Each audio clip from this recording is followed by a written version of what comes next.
For those of you who have been following along on the updates and restoration process of the DeLorean, I'd like to show that we're at a major point.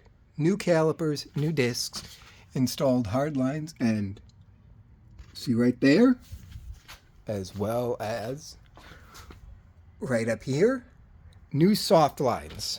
This car, which I'm going to be putting the wheels back on today and clearing all of the debris around it, also has a new angle drive cable, all courtesy of Rob Grady, the best parts supplier out there.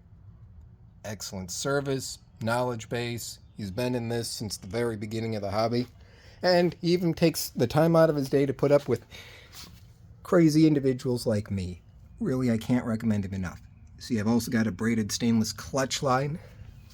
Things finally progressing to the point where I can put the wheels back on. Also, if you hear any screaming in the background, that's just my eternal rivals, the Catholic Church.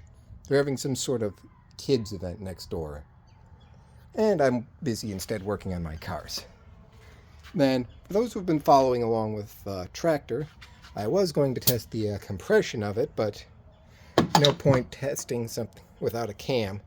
There's the new carb for it all ready to go. I've moved it now up to the front of the house, so that way I can pull the heads and the pan and begin the arduous process of seeing whether or not it's salvageable.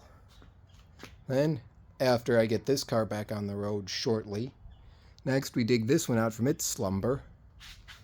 Then we finish up here. Truck's still going good. I'll get back to work on the Cadillac shortly. But just a brief little update for all of about 5 of you who actually do follow along.